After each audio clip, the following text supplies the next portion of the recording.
Welcome to How Ines Rolls. I'm making dinner. I'm making something super yummy. We love beef and broccoli, and I bet a lot of you do too. So I'm gonna run you through a recipe that is delicious, and it's beef and broccoli with ramen. So let's get started. So you remember last week, if you watched my haul, I was able to get these great priced steaks. So we have had them already on the barbecue, thanks to Paul, but I'm just going to thinly slice these and put them in a bowl. So what I'm doing with this recipe is doubling it for our family because we love it so much that we'll probably have it for a couple of days and everybody's fine with that. And I'm also going to be using rice ramen noodles instead of regular ramen noodles. We just found that we really like those, and you can find those in your Asian section in your store. And so that's where I found mine. But let me get started on this because I do need to let it marinate for about an hour, thinly sliced, and I'll tell you what we're gonna marinate it in. So all I'm doing is a little prep work right now. I've just taken the steaks out and just sliced them as thin as possible.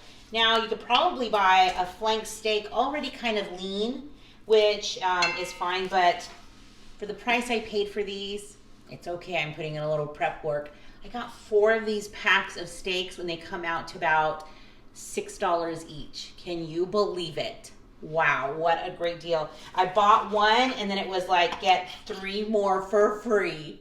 That's amazing to me. Okay, so I'm gonna be putting these into here, and I'm gonna be putting some rice wine vinegar and some soy sauce just throughout the meat. It's just a couple of tablespoons. Now I'm going to be doubling the recipe, like I said earlier, and I'm going to be linking the recipe below in the description box that has all the ingredients. Now there is a lot of ingredients, so that's why I'm going to walk you through a lot of this, but it's not hard, not at all. This is probably the hardest part. So the only thing I had to go and buy at the store with some rice wine vinegar was because I just recently threw out another one that was kind of older. So you might even have some of this already.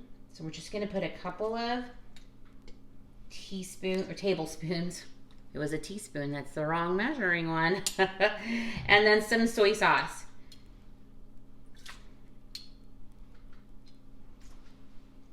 I normally just get the low sodium one, and I'm running a little low, so I'm gonna have to remember to buy some because we do love making some Asian cuisines. It's a lot of fun.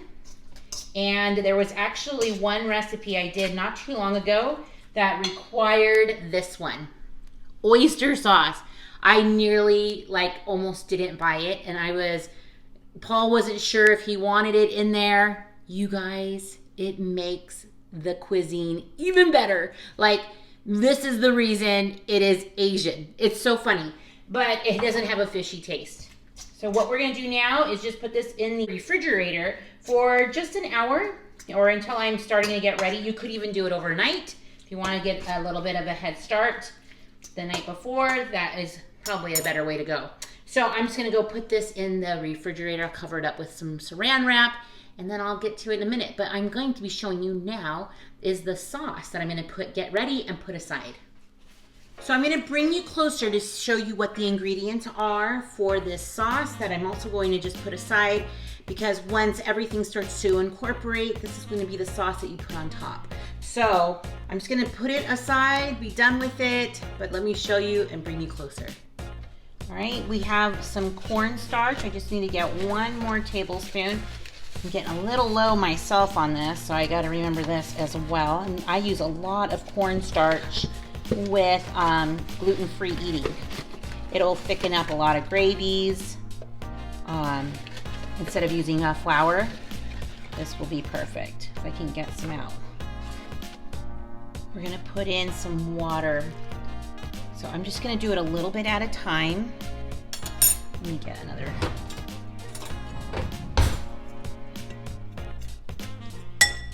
Just to try to not get any clumps, because everything's gonna go in here anyways. Okay, so here we go, you guys. First off, we're going to need some beef broth. And this is nice and warm. I just had it, I just made it from a bouillon cube.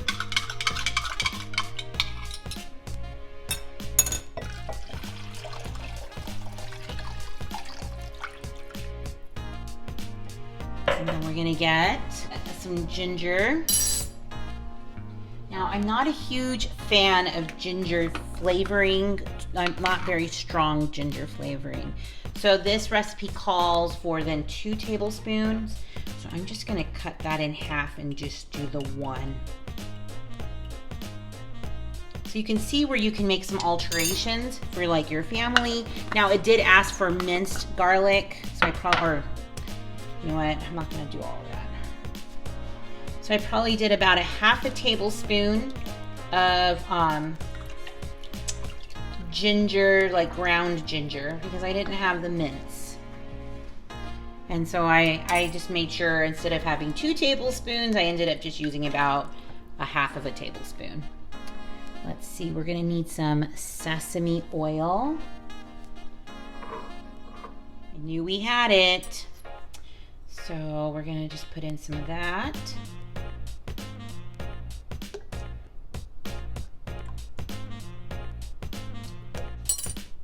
Oh, this is getting like some smokiness. I can smell it already. And then we're gonna do some oyster sauce. So this will take a bunch. It's kind of, it says 6 tablespoons. Yeah, tablespoons. No, teaspoons. So I don't know if I have that much, but I'll just put what we have. Looks like I had enough. So it didn't even take, it like left me like this much. It's actually, a little goes a long way apparently. So we're getting some good flavors here. And the next thing that we have is some more soy sauce. This one I probably won't have enough of, but that's okay, you guys. Maybe I'll run to the store and get a little bit more, we'll see. And we can't forget our vinegar. So vinegar tends to be like really tart, right, you guys? So I'm gonna also cut this part of the recipe in half as well.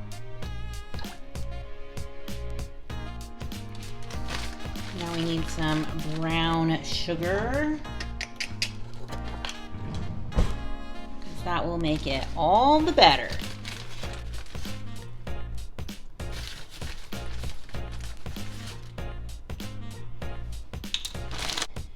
And then we're gonna put in some sriracha, just a teaspoon.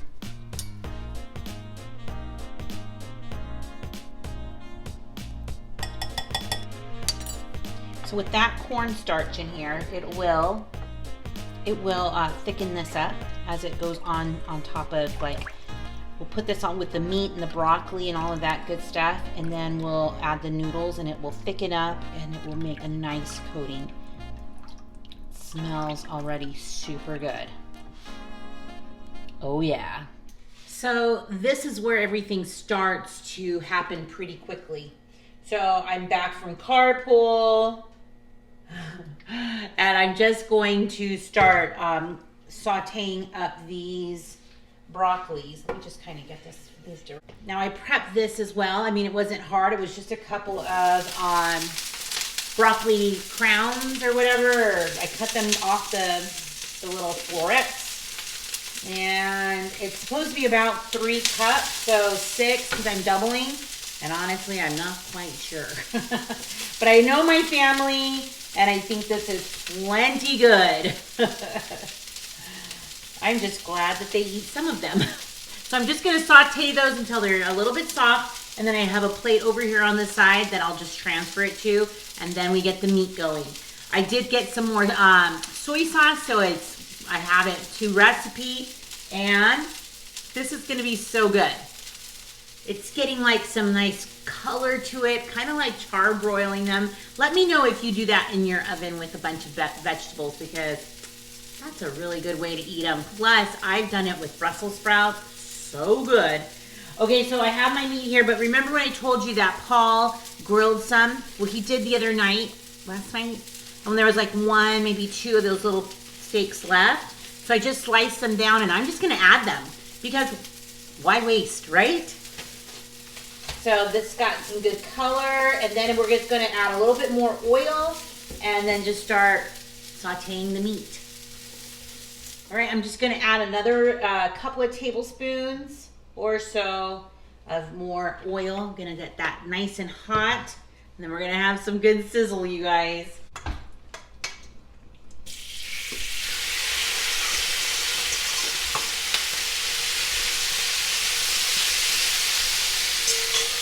Now, as it's getting closer to being done, I'm gonna add the already cooked steak in there. Oh man, this is smelling so good. And really, I mean, it is a process, but it isn't difficult. I don't think it's difficult at all. Oh, and also right behind me, I have water boiling because we're gonna be making some ramen. So I just added the grilled, which you can tell is a little bit more pink, which I'm kind of excited for having a little bit of the mixed flavors of meat in there. And now we're just gonna add a little bit of garlic and kind of get that going for about a minute. And then I'm gonna add the broccoli. See, it's so easy, you guys, right? You just have to make sure that you're a little prepared, but other than that, this part happens pretty quick. So my water is boiling, it's ready, and then these are the rice noodles that I'm using. Like I said, I got them from the Asian market. It doesn't even say, or maybe it does, but it's in like Vietnamese or something. So I looked online and literally it's a 3-minute cook time, which I love. And these are gluten-free because they're made with rice flour. So perfect. And actually, we enjoy eating these a lot better than the regular ramen. All right, look at these flavors, you guys. Now, I probably could have added a whole lot more broccoli. And if you're following the directions, you may want to. But I'm okay with this, you guys. So if you're making just the regular ramen, it is just 3 packs of like a top ramen mix that you won't be using the flavor packets, you know what I mean? You'll just use the noodles. So I am making, that's 9 ounces with the 3 packs, and I'm using a 16 or 18 ounce of the rice noodles. So it'll be a nice, I think it might be a couple of ounces shy, but I'm okay with that. So now we're just going to add this yummy sauce. Now remember, it has the cornstarch in here, so I'm going to be waiting for it to thicken up.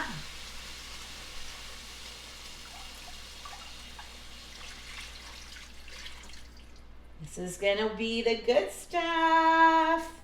You guys, it smells like so delicious in here too. I mean, it's like a good meal. So I can't wait. My noodles are done, so I'm just going to drain them and get them ready to go right into the pan.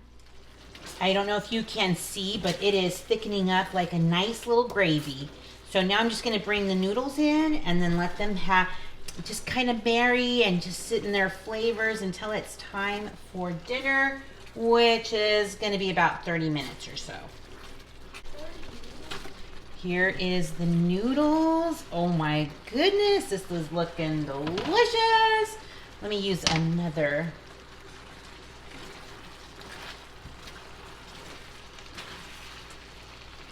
So easy, right, you guys? And then you're just trying to spread it all in. You're just trying to get it all in there. Opening up those noodles so we can get all this stuff mixed through. Looking good. Oh my, look at that. You guys, I'm gonna let Jonas take a taste because he says he's so hungry because it smells so good. But as I'm mixing it, he was like, that ASMR sounds delicious. Because all the noodles and everything mixing together, it sounds and it smells amazing. So I just had a sample, and I gave him already a sample, and he wanted more. I say that's a good sign. What do you think? Sorry. So good. Oh man, I was a little worried with the amount of soy sauce that was going in there, plus like, you know, the oyster sauce. Those tend to be a little bit heavy on the flavor. And mostly I'm a little sensitive to salt. Not at all. Those noodles just sucked right into that, huh? Mm-hmm. So good. And it sucked right into my mouth. Yeah. He's like, we have to wait for Dad. We have to wait for Dad. But it's gluten-free. It's all good, and Dad will love it. I can't wait. All right, so I'm dishing up and I can't wait to eat because I am so hungry. So I have a feeling that a lot of this may be gone by tonight. But that's okay. It's all good, and it was very easy to make. And I hope that this is something you may want to try. So remember, the link below is going to be in the description box. And let me get everybody some food. You like it? What do you guys think? It's good. Is it good? Yeah. I know Jonas over there loves it. He kept asking for some samples. So good. 30 minutes? What do you think, Paul? It's good, huh? We're gonna get all. And the boys are over here trying to convince us to get a puppy. It's super good. They're almost ruining my appetite. Are you talking about my convincing? Well, dinner was delicious. I loved it. Everybody loved it. It was just so good. And I think when you make your own ramens, you could just tell the difference from scratch versus the packet. Am I right? But you could make a way, you could use the ramen from the packets and make it even better by adding some veggies and some chicken, right? That would make it really good. Anyways, thanks so much for stopping by. Give this video a thumbs up if you think you're going to try this recipe, which is going to be linked below. And you guys are so awesome. Thanks for coming to the lives. Thanks for supporting my channel. And I just love all of you. So thanks so much. Thanks, rollers, for sticking around. And you just never know what I'll be rolling out next. Bye, everyone.